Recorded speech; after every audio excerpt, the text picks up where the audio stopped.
Hey there, and welcome. Today we're going to be talking about the dumbbell bent over single arm row. We're going to be taking a pronated grip with this exercise today. At the end of the video, I'm going to be talking about some of the mistakes that you want to avoid with demonstrations. So the first thing you're going to want to do is make sure that you're standing around shoulder width apart and make sure that the opposite hand is braced against the opposite knee. I like to do it this way. That kind of helps take a little bit of the pressure off my lower back. You also want to make sure that you're bending over at around a 45-degree angle with your chin down. That way you're looking down at the ground, not up. You also want to make sure that you're rowing to the outside of the hip or so and row in towards the belly button, in that direction at least.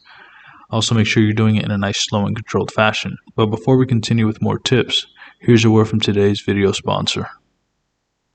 I'm today's video sponsor, and if you'd like help losing fat or gaining muscle, there are a few ways I can help you down below.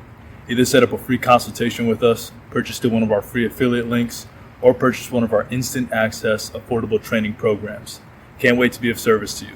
Now let's get back to the rest of the video. One key thing when you're doing this exercise and the vast majority of rowing exercises is to make sure that you allow the scapula to move freely. So allow the scapula to retract, protract,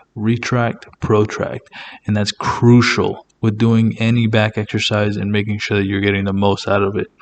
So what I find is most people just tend to keep their scapula retracted the whole time and just kind of like extend their arm and bring it back up.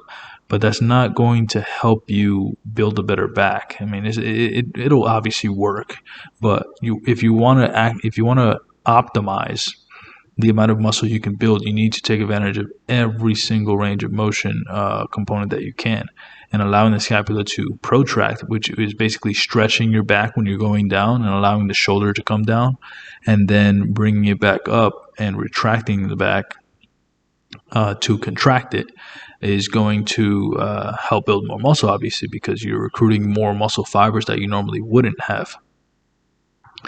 What I find also is if you have a back imbalance, like if one side of your back is bigger than the other, then doing exercises like this are crucial. So the way I personally do it is like this. I normally do, let's say on this one, is I do 20 repetitions on one side and 20 repetitions on the other, and then I go back to the side that I want to grow, and then I do 5 extra reps per set, and that's it. That's all you have to do. And I made it so that my body is starting to become incredibly symmetrical. Like my left shoulder used to be incredibly small. Now it's actually slightly bigger than my right shoulder, and I'm right-handed. Usually that ends up being the case with most people, is their right hand is going to be their stronger side. Oh, another key thing is to make sure that you're rowing into the belly button area. So that's the direction you want to be going in, and that you're rowing on the outside of the body, or the outside of the hip or so. So let's talk about some of the mistakes that you want to avoid. Let's avoid half reps. So we don't want to do half reps at the bottom or the top, especially not starting off. That shouldn't be like the first couple reps you do. If that's the case, lower the weight.